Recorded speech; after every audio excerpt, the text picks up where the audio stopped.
ពួកខ្មែរក្រហមបានកាត់ម្រាមកូនដៃផ្នែកខាងស្ដាំរបស់លោកហាំងងោក្នុងអំឡុងពេលធ្វើទារុណកម្មសួរចម្លើយ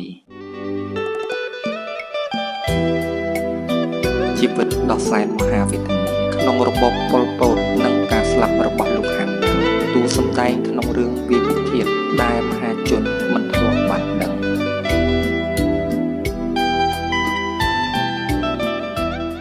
លោកហាំងសំណាងងោគឺជាតារាសម្ដែងដំបូងបង្អស់ដែលទទួលបានពានរង្វាន់អូស្ការ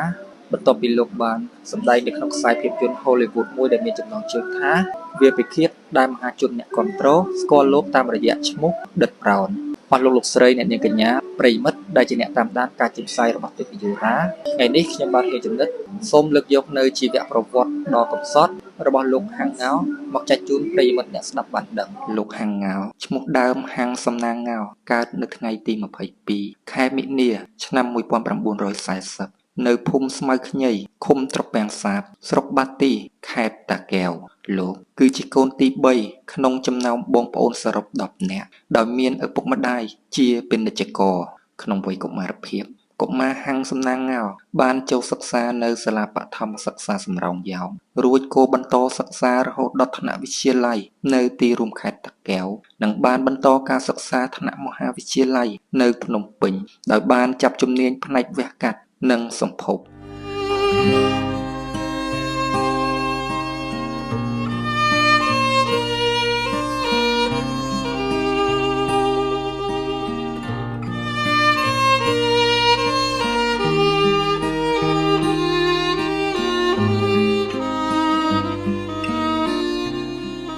្នុងអំឡុងពេលកំពុងសិក្សាលើជំនាញពេទ្យយុវជនហាំងសំណាងងោក៏បានភពប្រសពជាមួយនារីម្នាក់ឈ្មោះមីហួយដែលកំពុងសិក្សាលើជំនាញគ្រូបង្រៀនហើយលោកទាំងពីរក៏បានរៀបអាពាហ៍ពិពាហ៍ជាមួយគ្នានៅឆ្នាំ1974នៅដើមឆ្នាំ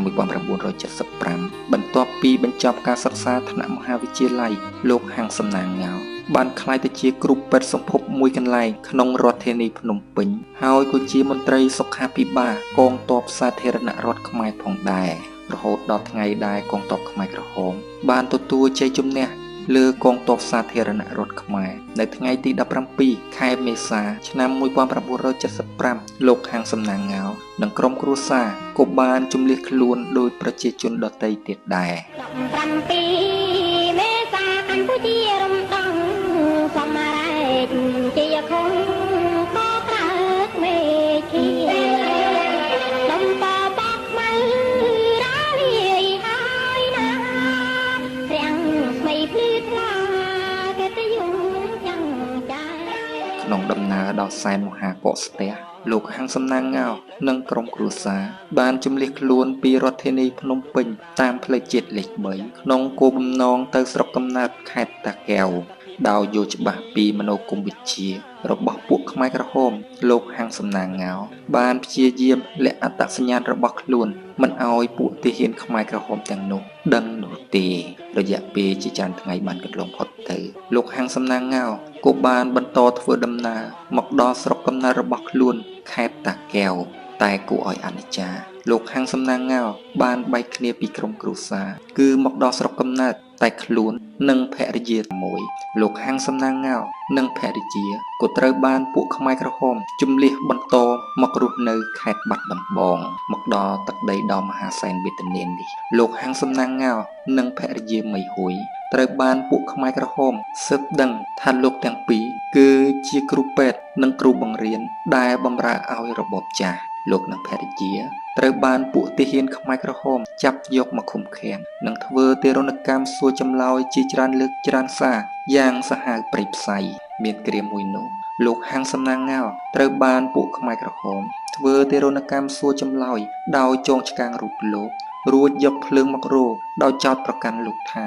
បានលួចអាហារនៅក្នុងរោងបាយមានគ្រានោះម្ដងទៀតលោកហាំងសំណាងងោនិងភរិយាក៏ត្រូវបានពួកទាហានខ្មែរក្រហមចាប់ចងយកទៅសួរចម្លើយម្ដងទៀតដោយពួកវាស៊ើបដឹងថាលោកគឺជាគ្រូពេទ្យហើយភរិយាគឺជាគ្រូបង្រៀនពេលនោះលោកក៏បានបដិសេធទៅកាន់ពួកបិសាចឃាតករទាំងនោះថា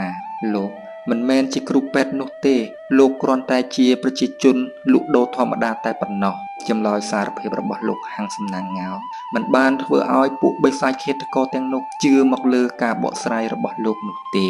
ពួកវាថែមទាំងបានកាត់ម្រាមកូនដៃខាងស្ដាំរបស់លោកចោលពាក់កណ្ដាលទៀតផង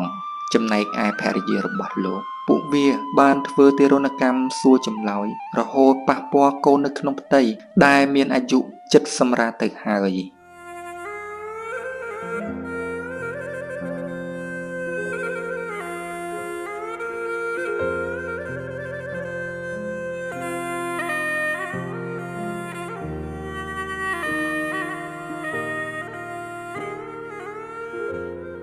ពេលមកដល់ទីកន្លែងឃុំឃាំងវិញភរិយារបស់លោកហាងសំណាងងោមានសភាពធ្ងន់ធ្ងរជាខ្លាំងឈាមបន្តធ្លាក់ឥតឈប់ដោយលោកដឹងថាភរិយារបស់ខ្លួនអាចនឹងសម្រាលកូនឆាប់នេះមិនខានតែគួរឲ្យអនិច្ចារោគអ្វីព្រៀបផ្ទឹមពុំបានអ្វីត្បិតតែខ្លួនមានជំនាញអាចសម្រាលស្ត្រីមានផ្ទៃពោះបានតែដោយសារតែគំនាបនៃស្បៃដ៏ស្ដៅធ្វើអំពីដែកថែបដ៏រឹងមាំរបស់ពួកខ្មែរក្រហមមិនអនុញ្ញាតឲ្យលោកជួយសង្គ្រោះភរិយាបាននោះទេទីបំផុតភរិយាជាទីស្រឡាញ់របស់លោកហាងសំណាងងោក៏បានបាត់បង់ជីវិតទាំងក្តីឈឺផ្សាជាមួយកូននៅក្នុងផ្ទៃក្នុងគ្រានោះតែម្ដងទៅ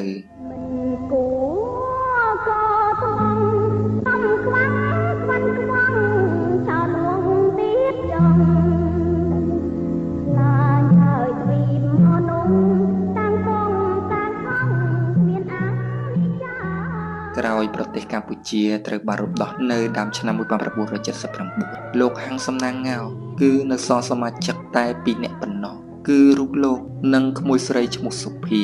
ហើយលោកក៏បាននាំនាងរត់ភៀសខ្លួនមកកាន់ទឹកដីប្រទេសថៃហើយក៏មានឱកាសបានចេញទៅរស់នៅសហរដ្ឋអាមេរិកនៅថ្ងៃទី30ខែសីហាឆ្នាំ1980រហូតដល់ថ្ងៃទី25ខែកុម្ភៈឆ្នាំ1996លោកហាងសំណាងងោក៏ត្រូវបានជនមិនស្គាល់មុខបាញ់ប្រហារមកលើរូបលោកគ្រាដែលលោកកំពុងតែឈរក្បែររថយន្ត Mark BMW ដែលចតនៅក្នុងរោងដាក់រថយន្តនាគេហដ្ឋានរបស់លោកនៅ Los Angeles រដ្ឋ California សហរដ្ឋអាមេរិកក្នុងឃាតកម្មនេះផងដែរក្រុមប៉ូលីសរបស់សហរដ្ឋអាមេរិកបានឃើញនៅរូបថតភរិយាជាទីស្រឡាញ់របស់លោកមួយសន្លឹកនៅជិតសាកសពលោកផងដែរដែលក្មួយស្រីរបស់លោកសង្ស័យឃាតកម្មមួយនេះកើតឡើងដោយសារការរៀបរាប់ពីរបបខ្មែរក្រហមកន្លងមករបស់លោកហាងសំណាងងោក៏ប៉ុន្តែបន្ទាប់ពីធ្វើការស្រាវជ្រាវអស់រយៈពេលជាច្រើនឆ្នាំកន្លងមកតុលាការសហរដ្ឋអាមេរិកក៏សម្រេចចិត្តបិទបញ្ចប់រឿងក្តីនៅថ្ងៃទី14ខែមេសាឆ្នាំ2004ដោយជនអ៊ុក្រិតបានសារភាពថាខ្លួនមានបំណងចង់ប្លន់យកទ្រព្យសម្បត្តិតែប៉ុណ្ណោះ